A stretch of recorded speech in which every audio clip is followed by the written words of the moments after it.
Hello students, this is a second lecture from your fifth chapter, that is errors. In first lecture we have studied about classification of errors like systematic error, gross error and random error, and we also studied about absolute errors, mean absolute error, fractional or relative error, and then percentage error. After that, now the next topic is third topic of your fifth chapter, propagation और combination of errors. जब भी हम दो अभी तक हमने पढ़ा कि किसी भी एक क्वांटिटी के अंदर एरर आता है जो हम मेजर करते हैं, जैसे वो लेंथ हो सकती है, वोल्टेज हो सकता है, करंट हो सकता है. लेकिन फिज़िक्स में हम ऐसे वेरिएबल्स को आपस में ऐड करेंगे, सब्ट्रैक्ट करेंगे, मल्टीप्लाई करेंगे, डिवाइड करेंगे, पावर होएगी उनकी. तो इंडिविजुअल वेरिएबल्स में जो एरर है उसका कॉम्बिनेशन पे, प्रोपेगेशन पे क्या इफेक्ट आता है उसे हम इस टॉपिक में पढ़ेंगे. तो सबसे पहले हमने एक एग्जांपल लिया है सिंपल एडिशन को समझने के लिए. तो इसके समझने के लिए आप कंसीडर करो कि आपके पास कोई वेरिएबल है ए जिसकी वैल्यू 100 है और जो एरर है उसको मेजर करने में वो +-2 है. आप इसको अपने मन में ऐसे इमेजिन करके चलो कि एक 100 सेंटीमीटर की आप लेंथ मेजर कर रहे हो, लेकिन जो मेजरिंग डिवाइस आपके पास है उसके ऊपर जो मिनिमम लीस्ट काउंट है वो 2 सेंटीमीटर का है. तो आप गलती से 102 भी मेजर कर सकते हो और 98 भी मेजर कर सकते हो आप गलती से. तो जो एरर है वो +-2 रिप्रेजेंट ये कर रहा है कि आप उसको 98 भी मेजर कर सकते हो जो कि मिनिमम वाला केस होएगा, और आप उसको 102 भी मेजर कर सकते हो. इसी सिचुएशन के साथ अब आप इमेजिन करो कि अब आप एक दूसरी लेंथ मेजर कर रहे हो. इसमें जो लेंथ 50 सेंटीमीटर की है, लेकिन आप इसे जिस इंच टेप से मेजर कर रहे हो उसमें आपका 1 सेंटीमीटर का लीस्ट काउंट है. तो आप उसको गलती से या तो 49 मेजर कर सकते हो मिनिमम वैल्यू, या 51. और इन दोनों केसेस के साथ मैं आपको ये बता दूं कि बाई चांस अगर आप उसको करेक्ट भी मेजर कर लेंगे तो उससे हमारी रेंज पे फ़र्क नहीं पड़ेगा अगर हम उनको ऐड करेंगे तो, क्योंकि हम यहाँ पे मैक्सिमम रेंज की बात कर रहे हैं कि कितना कम से कम हमारा रिजल्ट आ सकता है, कितना ज़्यादा से ज़्यादा. आप उसको 100 भी मेजर कर सकते हैं ए को, और आप बी को 50 भी मेजर कर सकते हैं. तो that is well were taken care of. So minimum value of B is 49 and maximum value of b is 51 along with 50. Similarly there are three values for a, they can be 98, 102 और 100. अब देखो ये आगे कितना interesting case बन जाता है जब हम उन दोनों वैल्यूज़ को ऐड करते हैं. सबसे पहले आप कंसीडर करो कि आपने a को तो 98 ही मेजर किया था, लेकिन उसके साथ आपने b के 3 केस जो है वो पॉसिबल हो सकते हैं. जो आपका b 49 भी आप मेजर कर सकते हो, 50 भी और 51 भी. तो 49, 50 और 51 अगर आपने बी मेजर किया है और ए आपने 98, 98, 98 ही मेजर किया है, तो आप एक्चुअल जो सम आपको मिलेगा उन दोनों लेंथ्स का वो मिलेगा 147, 148 और 149. सिमिलरली सेकंड केस अगर हम कंसिडर करें कि आपने पहली लेंथ तो जो है 100 वो एक्यूरेट मेजर कर ली, लेकिन दूसरी लेंथ में आपके 3 केस बनेंगे. वो आपने फिर 49, 50 और 51 मेजर की. तो जो आपको लेंथ्स मिलेंगी वो मिलेंगी 149, 150 और 151. एंड कंटिन्यूइंग, अगर आपने पहली लेंथ को गलती से 102 मेजर कर लिया, क्योंकि दो ही केस हैं, आप या तो 98 मेजर करेंगे या 102, और तीसरा बाई चांस आप उसको 100 मेजर कर लेंगे. एरर वाले दो ही केस हैं, 98 और 102. और फिर उसके साथ बी के फिर आपके दो ही केस हैं एरर के, या तो 49 कम मेजर कर लेंगे या 51 ज़्यादा, और 50 एग्जैक्ट वाला केस हो गया जिसमें कोई एरर नहीं है. तो आपके पास 3 लेंथ आएंगी, 151, 152 और 153.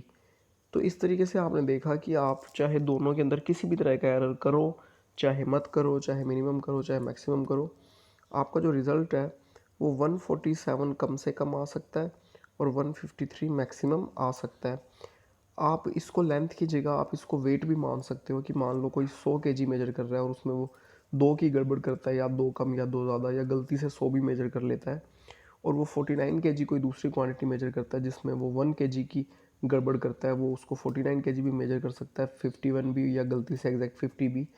तो भी अगर वो इस तरीके से उन दो क्वांटिटीज़ को अपनी तरफ से वो 100 और 50 को ऐड करे, तो कम से कम वो दोनों मैक्सिमम कोई भी गलतियाँ वो करता रहे, कम से कम 147 तो वो हमेशा मेजर करेगा ही करेगा, या फिर वो 153 ज़्यादा से ज़्यादा मेजर करेगा, और बाकी सारी वैल्यूज़ जो हैं वो उसकी इनके बीच में रहेंगी, इससे बाहर वो मेजर नहीं कर सकता.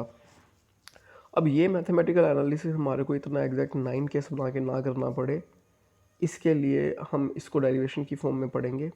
बाकी मैं ब्रीफ कर दूं कि आपका 147 जो मिनिमम वाला रिज़ल्ट आया है वो आपका 150 माइनस 3 है, और 153 जो आपका मैक्सिमम वाला रिज़ल्ट आया है वो आपका 150 प्लस 3 है। यानी कि आप ये देख रहे हो कि प्लस माइनस 3 का एरर आया है 150 एग्जैक्ट वैल्यू से, और ये जो प्लस माइनस 3 आपके पास आया है ये और कुछ नहीं है, ये वही है जो आपने 2 का एरर किया हुआ था 100 में और 1 का एरर किया हुआ था 50 में। तो उन दोनों एरर्स को अगर हम अलग अलग जोड़ दें तो वो हमारे को सम के अंदर एरर मिल जाएगा। अब इसी चीज़ को आप डेरिवेशन की फॉर्म में समझो, ये कैसे है। डेरिवेशन की फॉर्म में अगर आप इस चीज़ को समझो तो आप देखोगे कि हमने a को 100 माना विद एरर प्लस माइनस 2 और b को 50 माना विद प्लस माइनस 1। अब हम इसमें न्यूमेरिकल वैल्यू यूज़ ना करके अगर हम इसके अंदर सिर्फ इसमें अब हम इनके वेरिएबल्स के नाम यूज़ करें अगर हम सिर्फ, तो जैसे सम को मैंने रिप्रेजेंट कर दिया s is equal to A plus B, और जब मैं इसको विद एरर लिमिट्स लिखूँगा तो s plus delta s is equal to A plus delta A plus B plus delta B. Again ये सारे एडिशन में मल्टीप्लाई में नहीं है तो मैं इसको लिख सकता हूँ ए प्लस बी पहले, और ये प्लस माइनस का साइन अगर मैं बाहर कॉमन ले लूँ तो अंदर मेरा delta A plus delta B आ जाएगा।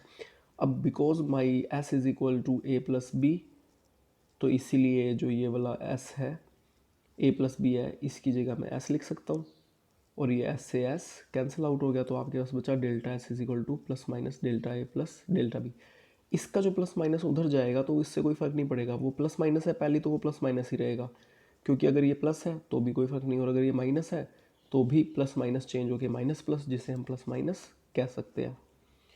तो ये आपका एक तरीके से एडिशन का फाइनल रिजल्ट आ गया, जो हम पहले ही एक एग्जांपल से वेरीफाई कर चुके हैं कि अगर ए के अंदर एरर प्लस माइनस 2 है और बी के अंदर एरर 1 है तो उनके सम के अंदर जो एरर आएगा वो 2 प्लस 1 प्लस माइनस 3 आएगा। इस चीज़ को हम न्यूमेरिकली पहले ही वेरीफाई कर चुके हैं। ये न्यूमेरिकल वेरिफिकेशन आपकी बुक में नहीं दिया हुआ तो इसको आप वीडियो लेक्चर को ध्यान से समझना, और ये प्रदीप की बुक में न्यूमेरिकल एनालिसिस नहीं दिया हुआ, ये डेरिवेशन दिया हुआ है।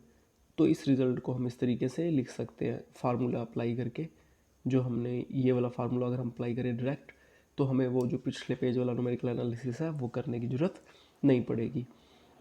ठीक है। इसी तरीके से अगर आप देखें कि अगर हम डिफरेंस की बात करें तो भी हमारा सेम रिजल्ट आएगा, will not make any difference.